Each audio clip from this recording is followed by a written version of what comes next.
And I'm just wanting to set the context a little bit for this first activity, which is the opening circle and self location. And so before we jump into that, although it's probably pretty self explanatory, we wanted to share a bit about why we think this is such an important act and practice. And it's because that place-based self-location is such an important way and a really concrete way to start any interaction or activity off in a good way. And as I just mentioned, we've been working at this unlearning and undoing systemic white supremacy and Indigenous specific racism. Kate and I have been working on it deliberately and in a disciplined way for the last 3 years. And one of the things that we found is that white supremacy and Indigenous specific racism are incredibly tricky, and they are insidious, and they show up in these like very sneaky ways. And I think one of the most common ways that white supremacy and Indigenous specific racism show up is through that erasure of our inherent place based rights, as certainly in this, what we call BC as First Nations here. And so that's why Janessa went through that first slide and showed us that map. When we take the time to locate ourselves in that place-based way and name our individual relationship to settler colonialism, it's one way that we can concretely uphold those inherent rights and make them visible instead of participating in that insidious erasure. And when we don't do that, which I think is often the default, although it's shifting a bit, but when we don't locate ourselves in that way and name our relationship to settler colonialism, we operate from this place of feigning ignorance that settler colonial practices and policies and approaches are still very much alive and active across, again, what we call BC.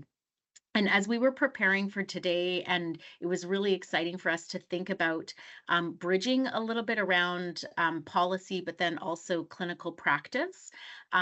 I got me thinking about my own clinical practice as I'm trained as a rural family doc, but the latter part of my individual clinical practice was focused on functional medicine. And as part of the functional medicine approach, we have a heuristic, an acronym, go to it, which guides us through clinical encounters. And under that first G, there's two sub elements. The second element is gather information, which is history taking, which is clearly our bread and butter as clinicians. The first G, however, is gather oneself. And I think that's so important.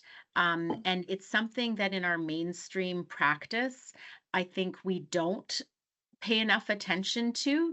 And so, again,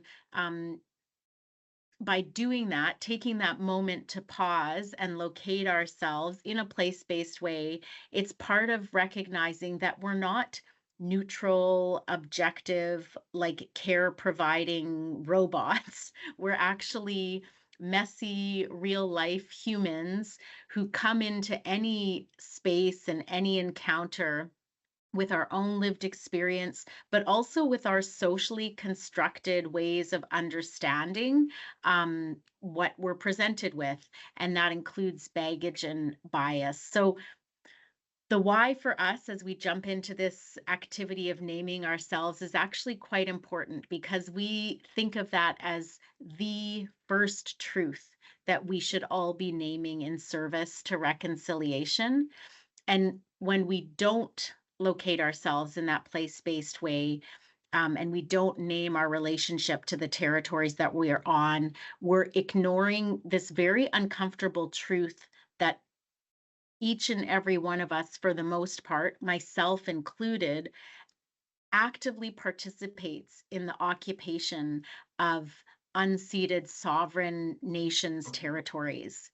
And I include myself in that because I'm a Dene person, I'm a Michif person, and I occupy Lekwungen Tanakh. This is where I live and work with my family, but these are not my territories, and I have no place-based rights or title here. So when we name that uncomfortable truth, that we are engaged in active occupation, it's a really important and good first step to get us on that bumpier, harder, less familiar road of actually pursuing reconciliations.